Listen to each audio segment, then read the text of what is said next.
추정입니다, 추정. 4장의 추정. 표본에서 측정된 값을 주로 모수를 찾아가는 거죠. 그러니까 통계 자체가 모수를 찾아가는 추정의 과정이라고 그랬잖아요. 그러니까 기술 통계와 추론 통계를 설명을 하면서요. 근데 아까 질문 드리니까 시간이 얼마 정도 걸립니까? 1시간 딱 얘기하셨습니다. 1시간 딱 찍어서 얘기하는 거 점추정이고요. 한 50분에서 1시간 10분 정도 구간으로 나타내죠. 구간 추정입니다. 자, 이 추정량이 맞으려면, 제대로 되려면 이런 조건이 필요합니다. 이런 조건 알아놓으셔야 되고, 점추정에서는 이런 공식들을 이용을 해요. 그래서 다시 자세하게 다루겠습니다. 그래서 평균도 추정하고요, 분산도 추정하고요, 비율도 추정할 겁니다.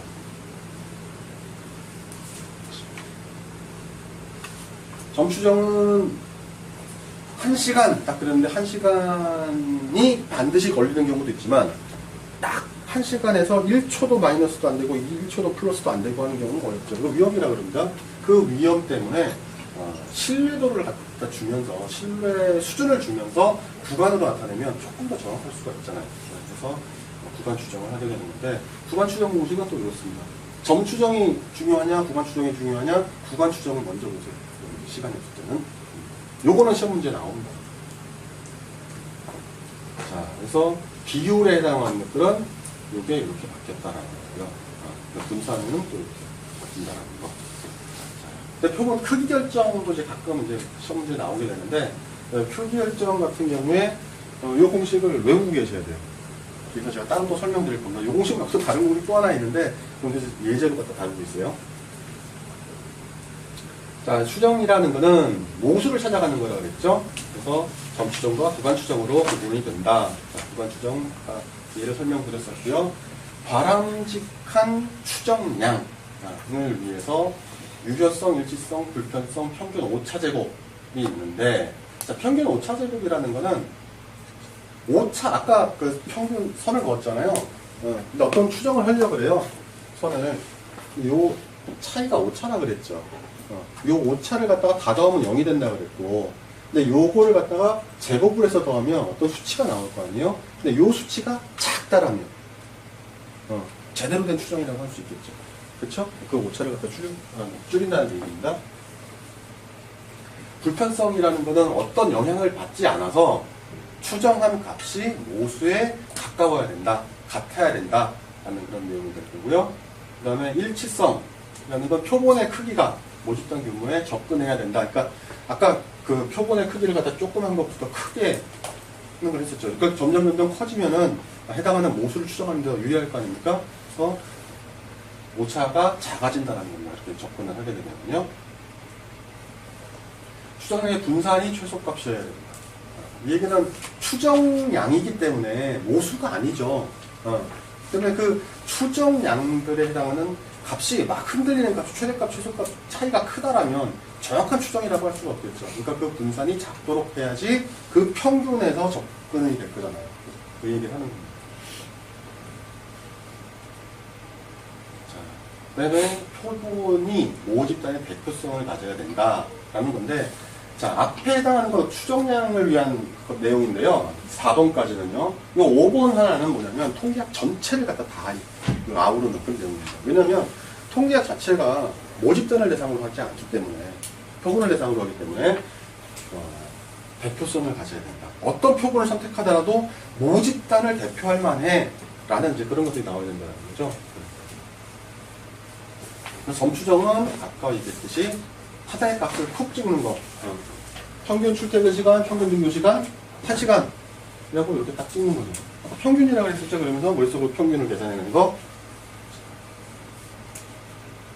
자, 이렇게 설명을 했었고, 그 다음에, 분산은, 분산도 당연히 우리가 추정을 해내야 됩니다. 근데 그 해당하는 분산도, 표본 집단의 개수로, 표본 집단의 개수입니다. 그러니까 이거 분산을 갖다가 개수로 나누는 거죠. 아까 설명드린 겁니다. 이거는. 자, 표준 편차는 당연히 루트를 씌워준 거고요. 요거에다가요. 자, 모집단의 평균을 추정하기 위해서 1000개의 표본을 취해 정리한 결과 표본 평균은 100, 표준 편차는 5로 계산이 됐습니다. 그때 모평균에 대한 점 추정치는 이게 문제가 평균이 주어졌기 때문에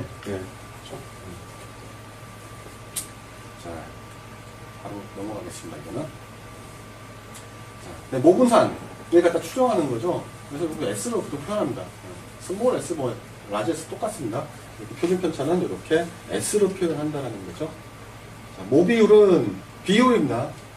비율하는 기대값 P죠. P. P. 평균은 당연히 NP가 될 거고요.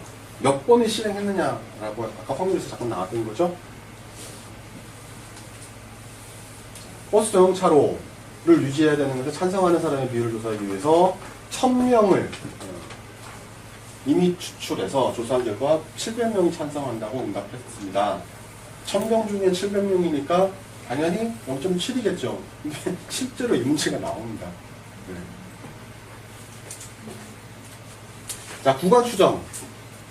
점 추정 깔끔하고 좋습니다. 네. 근데 그것보다는 왔다 갔다 한 100번 정도 해보니까 한 95% 정도는 55분에서 1시간 5분 걸리더라 라고 얘기를 한다면 더 정확하게 의미를 전달할 수가 있겠죠.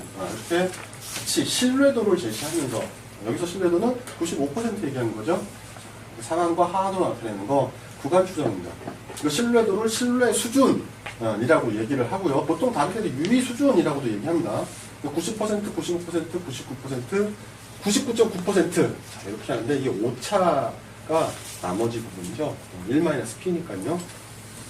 자, 그거 정도 있다 하더라도 신뢰할 만하네 라는 거죠.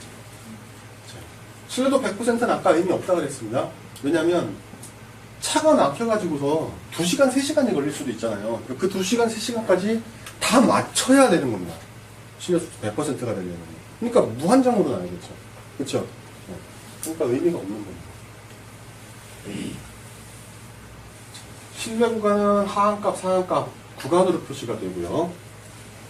신뢰 수준을 기준으로 추정된 점, 오차 범위를 마이너스 방향, 플러스 방향. 아까 1시간을 기준으로 해서 더 빨리 올 수도 있고 늦게 올 수도 있고 그런 기준으로 하는 겁니다. 그래서 그 오차를 표준 오차라고 그랬죠. SE 여기서 나온 겁니다. 그걸 갖다가 몇 %에 해당하는 값으로 할 것인지 마이너스 부분, 플러스 부분. 그렇죠? 우리가 어차피 추정하는 건 유예요. 그렇죠? 모평균. 근데 표본에서는 요거 X값밖에 나올 수가 없으니까 그렇게 표현한 거죠. 신뢰 구간을 갖다 해서 보면은 보통 여기서 이제 90%, 99.9%까지 나오는데 요 아래에 있는 면적이 넓으면 넓을수록 맞출 수 있는 확률이 커지는 거죠. 맞아요? 근데 범위는 넓어집니다.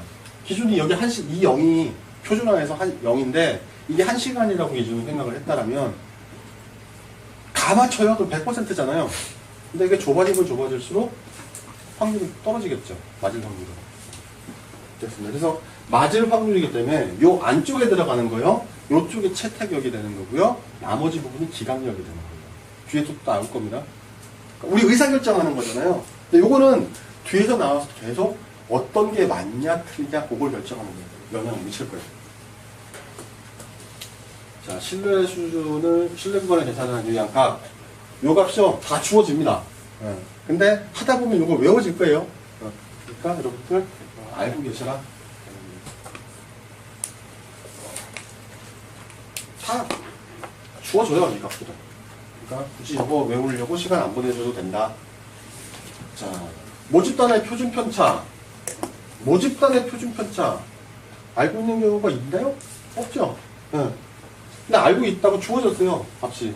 주어지니까 이렇게 집어넣어가지고 그냥 구하시면 됩니다.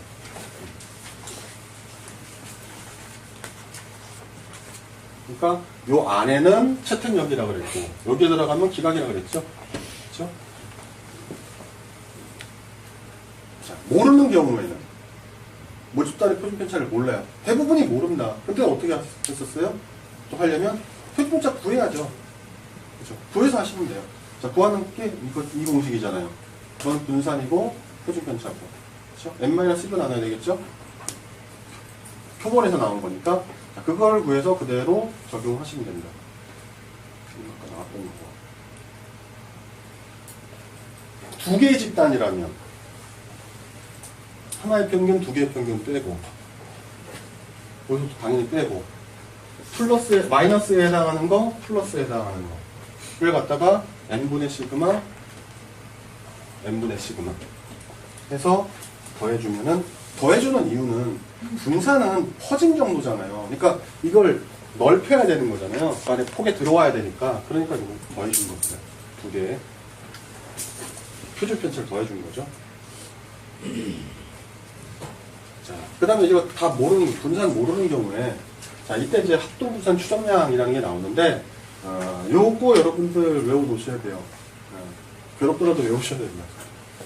그래서 곱해서 한다. 그래서 그 분산을. 그래서 두 개의 모집단에 대한 분산의 추정. 요게 좀 요즘에 최근에서 두 개의 모집단, 한 개의 모집단에 대해서 하는 경우가 너무 많이 출제가 되다 보니까 이제 다 맞힌단 말이에요. 그러니까 이제 못 맞힐 만한 문제를 좀 내야 되잖아요. 그러니까 두 개로 이제 늘리는 거예요. 근데 출제가 된다면은, 변별력을 위해서 출제가 된다면 이 두 개의 모집단 그게 나옵니다. 그래서 합동분산 추정량이라는 걸 구할 수 있어야 된다 하는 거고요. 각각의 모집단을 A, B라고 했을 때 구하는 방법은 이렇습니다. 실내 구간에 해당하는 것도 두 개의 모집단이니까 아까 똑같죠. 이거는 다만 다른 거는 합동 분산 추정량을 갖다가 이용을 하는 것만 다릅니다. 그 다음에 이제 비율이죠. 비율은 우리가 n분의 t 특정 사건, 이벤트죠. 그 표본 개수분의 어떤 게 나온다라고 했었는데, 비율 추정할 때도 보면, 비율에 해당하는 표준 편차는 n분의 p1-k예요. pq죠. pq, n분의 pq. 이렇게 생각하시고, 해당하는 걸 갖다가, 표준 편차가 이거니까, 그대로 이걸 곱해주시면 됩니다. 해당하는 확률이요. 상한, 하한에 대해서 마이너스, 플러스 하는 거는 문제가 없으시죠? 아까랑 계속 똑같습니다, 지금. 두 개의 모비율, 차이죠? 차이에 해당하는 것도 실제로 구해진 평균 비율에 대해서는 빼주는 거고, 두 개의 집단이니까. 그리고 뒤에서 표준 편차에 해당하는 것들은 폭을 넓혀야 되니까 더해주는 거고. 그쵸? 자. 추정 보면 취업 적정 연령인 사람들 1000명 중에서 40명이 실업자였습니다. 실업률 P에 대한 95% 신뢰 구간. 그러면 40명이 실업자였으니까 샘플링을 한 게 40명이니까 해당하는 여기다는 그 확률이 1000분의 40이죠? 1000분의 40에서 해당하는 그 확률 해당하는 것 갖다가 더해주고 빼주고, 빼주고 더해주고 해서 하한과 상한을 갖다 끄집어냅니다. 자, 이게 뭐죠? n분의 pq라 그랬죠? pq. 그러니까 95%는 이렇게 주어집니다. 이런 식으로. 그러니까 넣고 여기도 1.96입니다. 그러니까 n분의 pq. 그러니까 0.04, 0.96 이렇게 곱해서 이렇게 계산해내면 됩니다. 자, 분산이나 표준편차는 평균과 비율로 알 수 없는 그의 특성을 설명해 줍니다. 그러니까 퍼진 정도를 나타내는 거죠. 평균을 보충해주는 역할을 한다 그랬죠. 자, 그래서 분산의 분포는 정기분포가 아닌 카이제곱 분포로 나타내고요. 정기분포에서부터 나오는 분산이 시그마, 그러니까 제곱이잖아요. 여기서부터 n개의 표본을 추출해서 표본 분산을 갖다 계산을 하면 그는 자유도가 n-1인 카이제곱 분포를 따르고요. 또 그 제곱에서 나타나니까 카이제곱 분포를 따른다고 나타냈습니다. 카이제곱 분포는 정기분포의 모양을 따르지 않기 때문에 하한과 상한을 동일하게 표현하지 않습니다. 카이제곱 분포에서는. 그렇죠? 벽에서부터 이렇게 나온다고 그랬었잖아요. Y축에서부터 이렇게 흘러나왔잖아요. 자유도에 따라서. 자, 그렇기 때문에 상한과 하한을 갖다가 이렇게 2분의 알파와 1-2분의 알파로 나눕니다.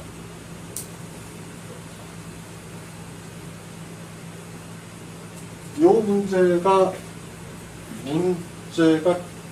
토시는 안 틀리고 자주 나옵니다. 성인 남자 20명을 랜덤 추출해서 소변 중 유산량을 조사했더니 평균이 5.42, 분산이 0.7이랍니다. 표준 편차가 아니고 분산입니다. 성인 남자의 요산량이 정기분포를 따른다고 할 때 모분산에 해당하는 95% 신뢰 구간 정하면 그대로 대입을 해주면 되죠. 공식 요구니까. 그러니까 이 얘기는 뭐예요? 공식을 외워야 된다는 얘기입니다. 공식 외우세요. 그래서 그냥 그대로 적용만 해주면 답이 구해집니다.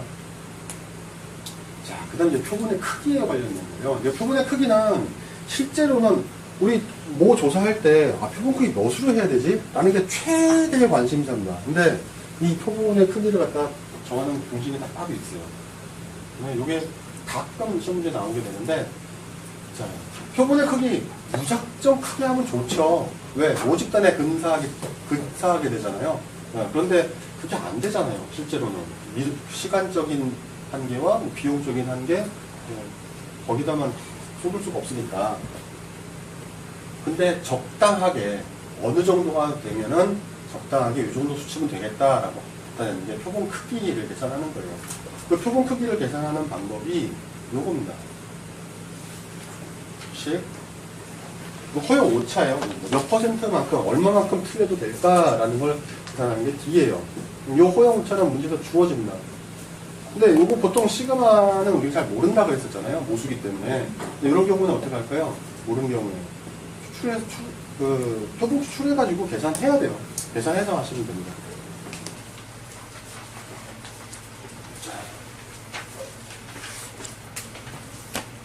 자, 그 다음에 이제 가설 검정입니다. 자, 이게 하나의 흐름이죠. 그러니까 처음에 기수 통계량이라는 거 표본을 어떤 대상으로 해야 되니까 표본을 뽑아야 되고 거기에 대한 것들 확률을 부여해서 어느 정도 수준까지가를 봐야 되고 그 다음에 그걸 갖다가 우리가 모집단을 추정을 했잖아요. 추정을 했으면 그게 맞는지 틀리는지 약간 검증을 해야 하는 하나의 일련의 프로세스입니다. 그러니까 그렇기 때문에 여러분들이 이거를 여기까지 하시면은 이제 다음 시간부터는 이제 직접 통계 분석에 들어가시면 돼요. 자, 가설 검정이란 모수가 어떻다라고 추정을 했는데 그게 맞는지 안 맞는지를 판단하는 게 가설 검정입니다. 과설을 비무가설과 대립가설로 나누는데 그것도 따로 설명을 드릴 거고, 가설 검정은 어떻게 하는 절차에 대해서 설명드릴 거고, 그 중에서 이제 오류가 중요해요. 이 오류는 시험 문제에 지문으로라도 반드시 한 번씩은 나옵니다. 대놓고 물어보는 건 요즘에 잘 안 하고 지문으로라도 한 번씩은 물어봐요.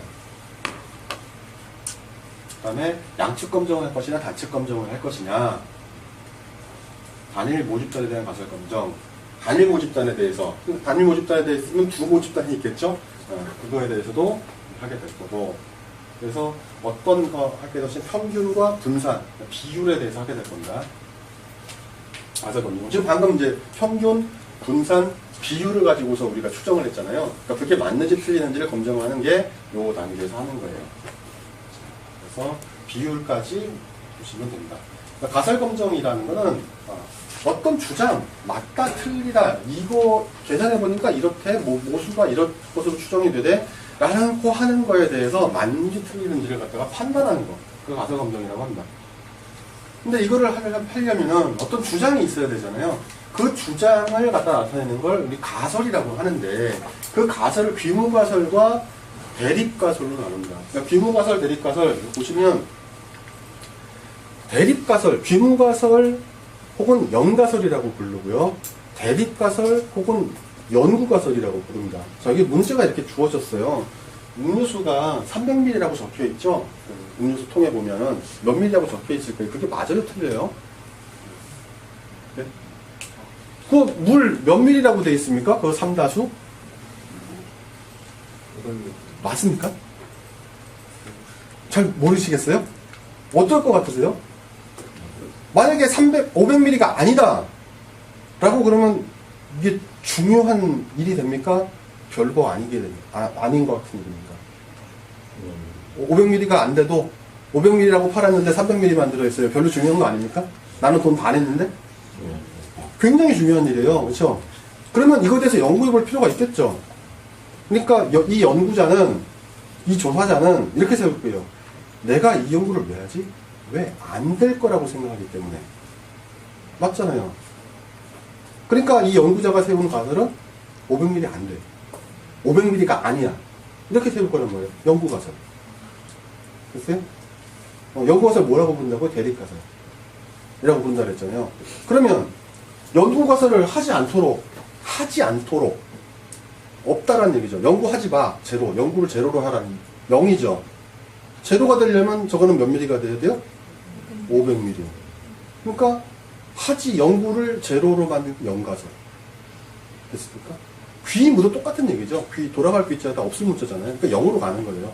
0 갈 필요 없는 거. 그러니까 귀무가설, 연가설이 같은 말이고 연구가설, 대립가설이 같은 말입니다. 이해되셨죠? 네. 자, 이거 그 내용이 지금 나와 있습니다. 자, 이것도 똑같이 그 내용을 설명을 하는 거고요. 가설 검정은요, 가설을 수립을 합니다. 500ml가 맞아, 안 맞아? 라고 결정을 하고요. 500ml를 한 방울 단위까지 똑같이 맞출 수는 없잖아요. 그러면은, 뭐, 조금 많던가, 조금 적던가 좀 이해해줘도 되지 않아요? 주유소에 가면 1리터 넣어주세요. 그럼 1리터 딱 넣어줄까요? 100% 1리터 맞아요?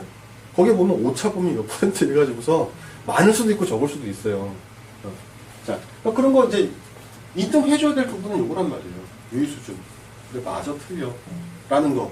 그러면 결정을 해야죠. 그래서 요거를 넘어가면 이 가설이 맞아. 혹은 이 가설이 틀려라는 결정을 해야 되는 겁니다. 그게 이제 기강력이에요. 통계량은요, 내가 저거 해서 직접 재봐야죠. 스포이드를 뽑아내던 어디다 뭐 비커에서 찾아내던. 그리고 이제 통계량 계산하는 겁니다. 그리고서 마지막에 500ml가 맞네, 500ml가 아니네 라고 의사결정하는 겁니다. 그렇죠? 그 과정이 요 과정인데, 그 과정에서 오류가 발생할 수도 있습니다. 어떤 오류가 발생하냐면 1종 오류, 2종 오류 이렇게 구분을 하는데, 1종 오류, 2종 오류가 사람을 헷갈리게 만들어요. 이게 내용이. 근데 시험 문제 나오는 거예요, 이게. 그러니까 매 회마다 1종 오류, 2종 오류는 나옵니다. 지문으로라도 나와요. 자, 귀무가설을 채택해야 되는데, 1종 오류는 귀무가설이 맞아요. 귀무가설이 맞는데 틀리다고 합니다. 귀무가설이 맞는데 틀리다고 합니다. 그러니까 500ml가 맞는데 500ml가 아니다라고 하는 경우. 오류죠. 1종 오류. 근데 2종 오류는요, 귀무가설이 틀려요. 500ml가 아니에요. 그럼에도 불구하고 귀무가설이 맞다라고 하는 거예요. 채택하는 거예요. 이게 2종 오류입니다. 그래서 보면은 기각할 확률 H 제로잖아요, 귀무가설이. 자, 이게 맞아요, 틀려요? 1종 오류는 맞는데 틀리다고 하는 거예요. 맞는데 틀리다고. 그러니까 요거 기각할 확률을 갖다가 알파라고 한다라면 채택하게 될 확률은 1-알파죠. 자, 그리고 이게 알파값과 유의 수준에 해당하는 알파값과 관련된 문제예요. 그러니까 우리가 보통 검정하는 그 알파값이 요 1종 오류에 해당하는 문제예요. 그렇죠? 그리고 2종 오류라는 거는 귀무가설을 기각해야 돼요. 기각해야 되는데도 채택을 하는 경우예요. 그러니까 틀린 거죠. 그렇죠? 자, 이런 경우 베타라고 표시를 한다면, 요거가 반대이기 때문에 베타라고 한 겁니다. 그러니까 귀무가설을 기각하는 게 맞을 확률은 1-베타죠. 자, 이렇게 표현을 해놨을 때 뭐가 중요하냐면 가설의 검정력이라고 표현을 합니다. 그래서 1-베타가 자, 기각해야 할 귀무가설을 기각하는 확률 1-베타잖아요. 그쵸? 자, 요걸 갖다 2종 오류가 발생하지 않을 확률로 가설 검정의 검정력. 자, 양측 검정. 양측 검정. 제가 저게 500ml가 맞아 안 맞아 라고 했을 때 500ml보다 많이 주는 건 상관없잖아요. 그쵸? 그건 괜찮죠? 그러면 적다라고 생각하니까 문제가 되는 거잖아요. 그러니까 적은지 안 적은지를 보는 거, 적은 쪽 한쪽만 보니까 단측 검정이라고 하는 거고요. 기준을 무조건 500ml에 맞춰야 돼. 500ml보다 넘어도 안 되고 적어도 안 돼 라고 생각을 하면 양측 검정이에요. 그게 양측 검정이에요. 사실이 아니다. 그러니까 500ml가 맞다. 그러니까 400ml라고 보시죠. 300ml가 맞다. 귀무가설 조사할 필요가 있나요? 없잖아요. 300ml가 아니다라면 넘어도 되고 낮아도 되고. 그렇다면 양측을 갖다 검증하는 거죠. 적은 쪽, 많은 쪽. 그래서 양쪽을, 적은 쪽과 많은 쪽을 확인을 하는 겁니다. 그러니까 평균을 따져서, 그래, 인정할 만큼, 이제 좀 많아도 되고, 그 정도까지 적어도 상관이 없어. 라고 여기 오면은 채택되는 거죠. 뭐가 채택돼요? 귀무가설이. 항상 귀무가설 중심입니다. 연구자는 연구가설이 맞다라고 해가지고 연구가설 채택하네라고 생각할 수가 있을 건데 항상 중심은 귀무가설이에요. 왜? 누구나 다 알고 있는 사실이기 때문에. 그렇죠? 그리고 요거 넘어가 버리면은 안 되는 거죠. 300mm가. 자, 반측 검증은 얘기했습니다. 많은 경우와 적은 경우. 그러니까 한쪽을 갖다 보는 거죠. 그래서 적은 경우, 이쪽을 보면 좌측 검증이 되고요. 큰 경우는 우측 검증이 됩니다. 가설 검증의 기본 요소. 통계적인 가설 검증 할 때 지켜야 하는 사항. 반드시 무작위 추출해야 됩니다. 그러니까 샘플링하는 방법이랑 똑같아요. 그러니까 여러분들 연구조사 방법은 1, 2에서도 이런 얘기 나오잖아요. 샘플링 어떻게 해야 될 것인가 라는 문제가 나오잖아요. 그런 문제를 갖다가 다 여기서 그대로 나온 거기 때문에 그냥 한번 읽어보고 넘어가겠습니다. 무작위 추출해야 되고, 통계적 독립성을 가져야 된다. 정립성을 가져야 되고, 분산, 등분산성. 아까 비교할 때 보면은 그래프가 똑같이 분산에 대해 서로 비교할 수가 있다라고 얘기했었죠. 그 다음에 표본의 크기가 많아야 좋다고 했죠. 최소한 얼마요? 미호상으로는 30개 이상. 중심판 정리에서요. 그래서 가설은 규모가설. 그 다음에 기존에 믿었던 것과 다른 대립가설, 연구가설이 있다. 그래서 검정 통계량이 어디에 있을지 그 임계치를 확인을 해서 채택하거나 기각하는 걸 하는 거죠. 어떻게 표시를 하는지 이거는 실제로 문제는 별로 중요하지 않습니다. 자, 그다음에 결과를 해석하는 게 중요하죠. 결과. 자, 검정 통계량 계산 값이 어느 영역에 포함되는지 채택 기각하는 거. 예, 해석입니다. 임계치는 대략적으로 어떤 식으로? 임계치는요. 그 기준이 이제 채택 기각을 하는. 자, 여기다 할게요.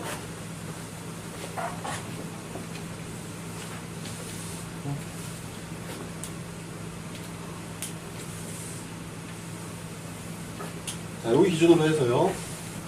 여기는 기각력이 되죠. 양쪽이. 근데 어떤 값을 딱 표본을 해가지고서 정했더니 그 값이 규모가설을 채택합니까? 기각합니까? 기각이죠. 규모가설 기각이에요. 당연히 이게 이쪽으로 오면은 어떻게 돼요? 점점 오게 되면 딱 요점까지 왔어요. 선까지. 기각해야 돼요? 채택해야 돼요? 어떻게 됩니까? 딱 이 손에 딱 걸렸어요. 누구 맘이죠? 조선자 맘이에요, 이거는. 딱 걸렸을 때는.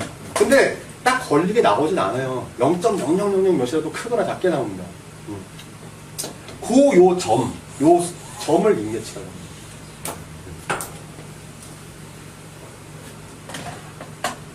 그건 어떤 식으로 임계치를 정하나요? 정하는 거요? 예, 방법이요. 조사자가 90%로 하겠다, 95%로 하겠다, 99%로 하겠다. 예, 신뢰도를 어떻게 정하느냐에 따라서 그걸 합니다. 예.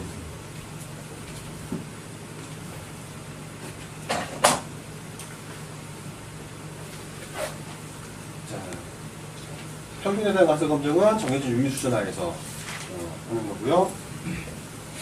모분산을 아는 경우, 모분산을 모르는 경우가 있습니다. 이게 좀 이제 헷갈릴 수가 있어요. 근데 기준은 뭐냐면 검정 통계량은 이렇게 계산한다라는 거, 이 공식은 알고 계셔야 되고요. 거기서 플러스 마이너스 이렇게 해준다. 이건 95%죠. 양측이니까 0.025로 계산했고요. 자, 그것만 알고 계신다라면 이 문제는 해결이 가능합니다. 근데 모든 사람이 아는 경우는 없다 그랬었죠. 자, 반측 검증을 할 때도 해당하는 양쪽이 뭐 적은 쪽, 큰 쪽을 갖다가 확인하는 검증이죠. 좌측 검증, 우측 검증. 표본이 크다라면 뭘 해도 문제가 없습니다. 그냥 30개 이상이라면 그냥 대놓고 계산하면 그냥 끝나요. 근데 문제는 표본이 작은 경우가 문제예요. 표본이 작은 경우. 일단 어떻게 하느냐? 표본이 많으면 우리 Z값 사용한다고 그랬었죠? 근데 표본이 적으면 뭐 이용한다고 그랬었죠? T값 이용한다고 그랬잖아요. 당연히, 이거, 기초 이론에서는 이래요. 근데 실무에서는 어떻게 한다고요? 다 T값 이용한다고요. 네, 지금 세 번 말씀드렸었죠? 그러니까, 많고 적음 30을 기준으로 해가지고서 Z값과 T값을 나뉜단 말이에요. 근데 요 식 차이를 한번 보세요. 차이가 뭐죠? 요거랑 요거랑? 요거 차이잖아요. 그쵸? 계산해 내시면 돼요. 계산해 내셔서 하시는 거예요. 근데 보통 문제는 어떻게 하느냐? 다 주어집니다. 값이. 자, 근데 P값을 이용하는 것을 먼저. P값에 해당하는 것도 똑같습니다. P값, 구했었죠? 유의 수준에 따라 당연히 해당하는 P값을 몇으로 할 것인가. 그쵸? 이걸 기준으로 해서, 여기에 들어오면은 기각되는 겁니다. 자, 전체 확률은 1이죠. 100%. 그 다음에 0.05. 뭐 유의 수준을 갖다 이렇게 했을 때, 우측이냐 좌측이냐, 해당하는 그 규모가설, 그 영역이, 규모가설이 어느 영역이냐에 따라서 규모가설을 채택을 하냐, 기각을 하느냐가 달렸겠죠. 그래서 여기서 그 시그마, 비율을 구할 때 표본 비율의 분포, 해당하는 표준 편차는 n분의 pq. 나왔었죠? 또 똑같이 계산을 해가지고서 하시면 됩니다. 그냥 카이 제곱 값이 나오게 되는데, 자, 분선에 해당하는 거예요. 분선. 아까 가지는 평균 비율이었었죠. 분선에 해당하는 것들은 분산 나오면은 하나에 해당하는 거 나오면은 뭐 생각한다고요? 카이 제곱. 두 개 나오면은 뭐요? F. 쓰요? 자, 그러니까 모집단 분산의 그 구간 추정에서 합하고 있는 분산이 카이 제곱 분포 때문에 이 카이 제곱 분포를 그냥 그대로 이용합니다. 그래서 표본 분산 S제곱을 갖다 계산을 해서 집어넣으면은 해당하는 검정풍이라는 값이 나옵니다. 카제곱은 좌우 대칭이 아니라고 그랬었죠? 이렇게 아니라고 그랬습니다. 그러니까 기각력과 안의 측택력을 갖다가 계산을 해서 이 공식 알고 있어야 된다고 그랬었죠? 카제곱에 해당하는 값, 검정풍계량 계산하는 값. 이 공식은 알고 계셔야 됩니다. 자, 그 다음에 이제 두 모집단에 해당하는 평균의 차이예요. 해당하는 차이는 표준편 차이는 이렇게 구합니다. 아까 그대로 나왔었죠? 판에 해당하는 거, 또 다른 거에 해당하는 거. 두 집단이니까. 근데 이 표준편 차이는 왜 더해준다 그랬었어요? 해당하는 평균에 해당하는 차이는 시그마 아닙니다. XA-XB 하지만 여기에서는 얘를 더해줬죠. 표준편 차이에서는. 더해주는 이유는 범위를 더 넓히기 위해서. 마이너스 부분 마이너스를 넓히고 플러스는 플러스 부분을 넓히기 위해서. 자, 그래서 그렇다. 자, 비율에 대한 가설이죠. 검정. 이거는 A, B. 해당하는 거 N분의 PQ라고 그랬죠. 해당하는 거. N분의 PQ를 그대로 적용시켜주면 됩니다. 네. 그러면 기대값은 평균이니까 평균 차이잖아요. 그러니까 PA-PB. 분산은 보통 그 평균이 NPQ였었죠. NPQ. 해당하는 거. 근데 해당하는 차이잖아요. 그러니까 N의 PQ. NPQ. 그렇죠? 그렇게 계산하면 됩니다. 자, 투 모집단 해당하는 것도 역시 같죠? 공식은 같습니다. 똑같고요. 그냥 해당하는 차이만 나타내는 거예요. 이제 공통비율을 이용하는 게 있어요, 방법이. 이제 공통비율을 이용하는 게 계산하기가 좀 쉽습니다. 공식도 쉽고. 근데 실제로는 이 방법이 맞는 방법은 아니에요. 근데 차이가 극히 미미하기 때문에 이게 이걸로 계산을 해도 된다. 그리고 문제 내기가 편합니다, 이게. 문제 내기가. 왜 공식이 이렇기 때문에. 공식이 간단하잖아요. 전체 표본수, 비율. 더하기 이 표본수의 비율. 곱하면 바로 그냥 값이 나와버리는 거니까 이 공통비율을 이용하는 경우도 있다. 하지만 실제로 이게 맞는 게 아니고 앞에 게 맞다. 라는 겁니다. 좀 시험 문제는 어떤 게 나오겠습니까? 나온다면 이게 잘 나오죠. 간단하게 계산할 수 있으니까. 자, 이렇게 지금 끝났습니다. 혹시 질문 있으신가요? 공통비율이 의미가 뭔가요? 공통비율이요? A집단에 해당하는 비율과 B집단에 해당하는 비율이 있을 거 아닙니까? 그 공통비율을 찾아내는 거예요. 우리 어차피 보는 것 자체가 요거잖아요. 그쵸? 여기서 요거를 갖다 뽑아낼 거란 말이에요. 그거를 갖다가 여기서 그냥 그대로 보는 거예요. 해당하는 값을.